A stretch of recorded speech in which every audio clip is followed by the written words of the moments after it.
अमर आत्मा सच्चिदानंदमय,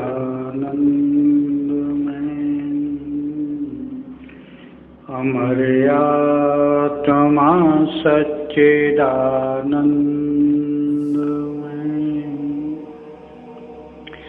प्रभु कहाँ है, आओ ढूंढे। मेरे मित्रों, प्रभु कहाँ है, आओ ढूंढे उसके। प्रभु अपनी रचना में वास करते हैं। कहाँ वास करते हैं? अपनी रचना में, जिसको प्रभु ने खुद बनाया।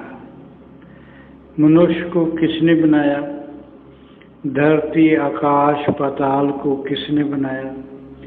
इस ब्रह्मांड में सूर्य, तारे, चांद, जल, वायु, अग्नि, धरती, आकाश को किसने बनाया?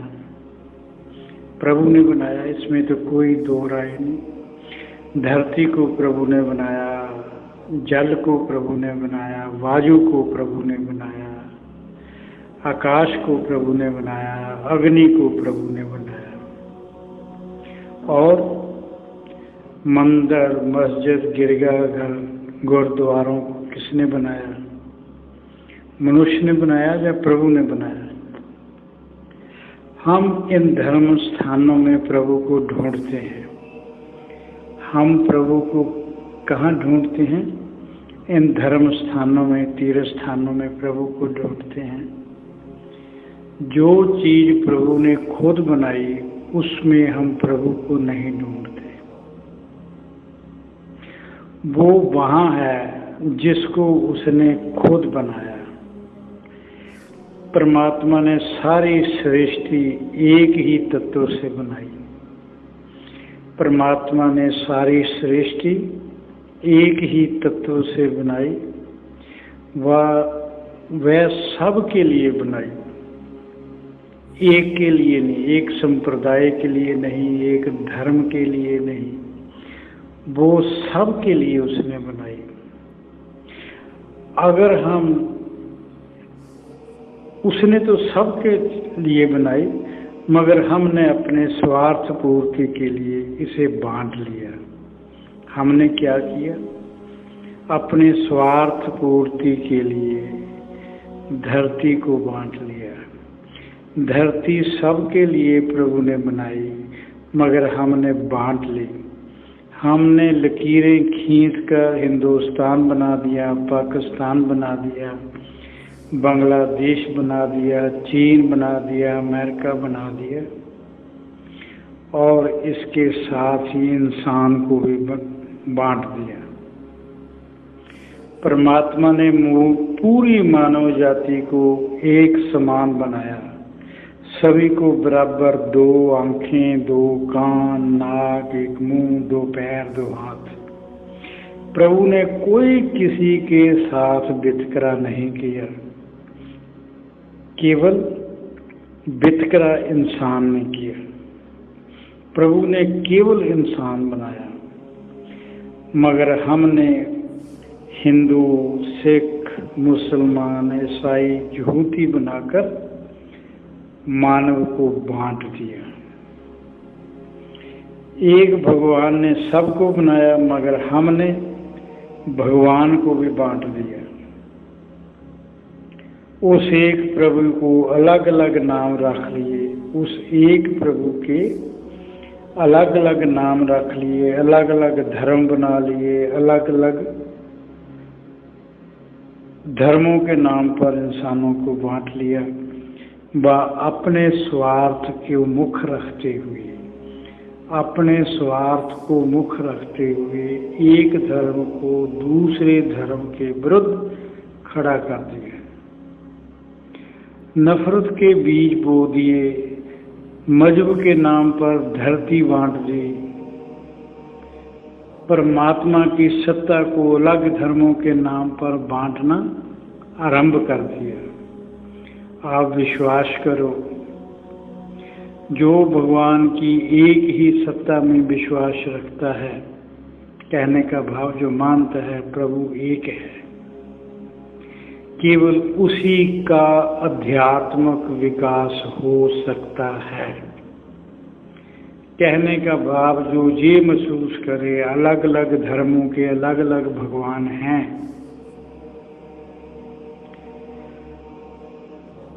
उसकी आध्यात्मिक यात्रा शुरू नहीं हो सकती।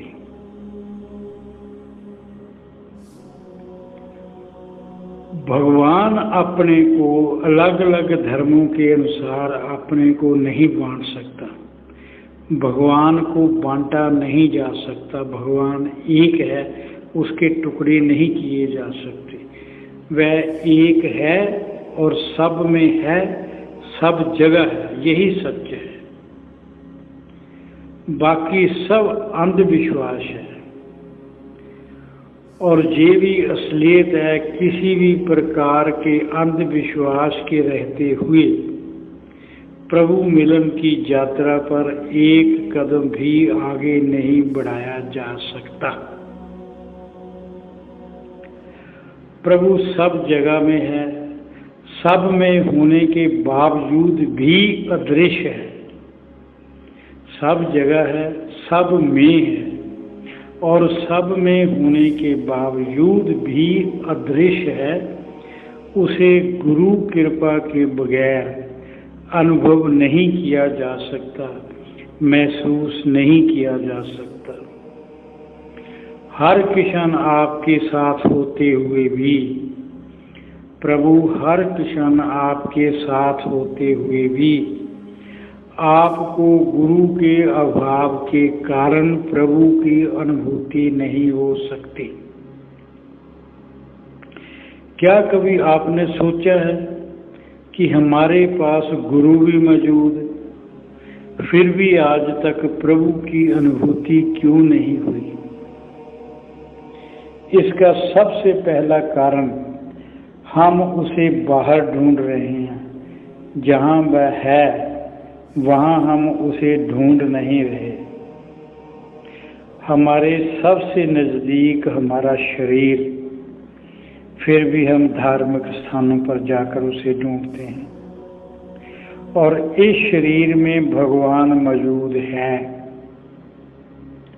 मगर कभी खुशकिस्मती से प्रभु का अनुभव हुआ? अगर जिंदगी में कभी खुशकिस्मती से प्रभु का अनुभव हुआ तो वह सबसे पहले शरीर में होगा। इसके बाद वो हर जगह होगा, कण कण में होगा।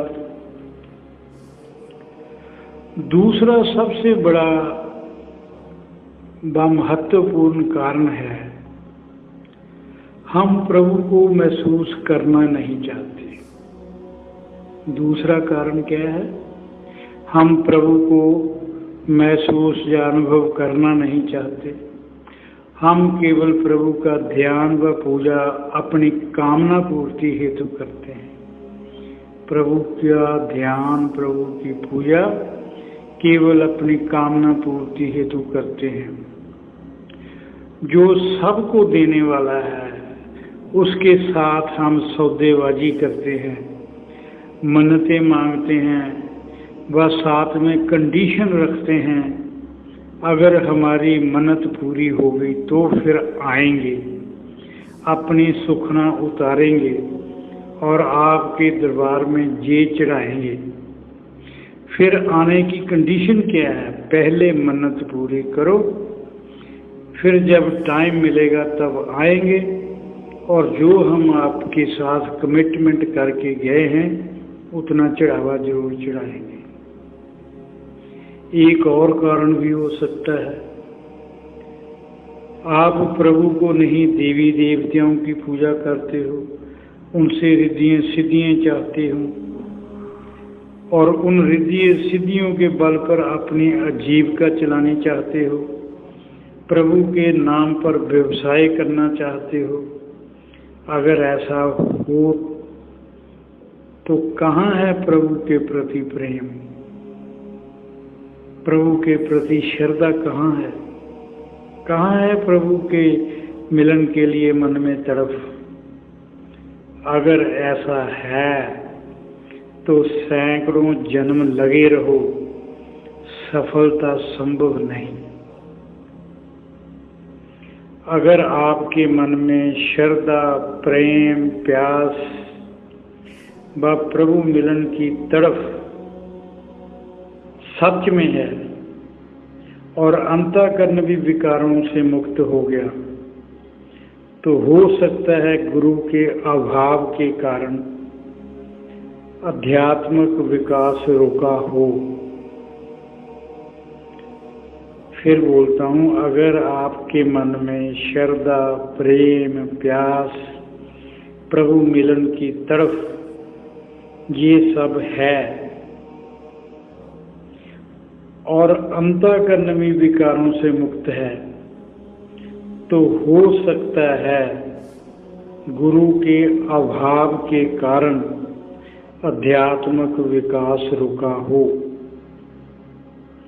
तो यकीन जानिए, अगर ऐसा है तो घबराइए मत। समर्थ गुरु आपको खुद ढूंढ लेगा। प्रभु खुद समर्थ गुरु को आपके पास भेज देगा। इंतजार कीजिए।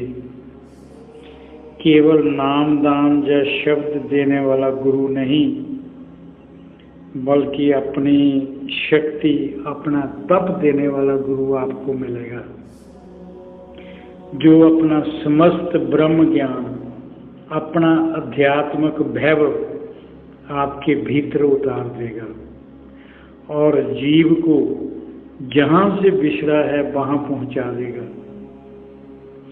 आज रात सोने से पहले मेरी बातों पर ध्यान करें व सच्चे मन से सोचें। क्या अलग अलग धर्मों के अलग अलग भगवान हो सकते हैं? क्या अलग अलग संप्रदायों के अलग अलग प्रभु हो सकते हैं? क्या अलग अलग धर्म परमात्मा ने बनाए या धर्म गुरुओं ने बनाए? क्या प्रभु को तीर्थ स्थानों, पूजा स्थानों में बंद किया जा सकता है? धरती पर आए सभी संतों का संदेश क्या है? आज तक धरती पर आए सभी संतों का संदेश क्या है?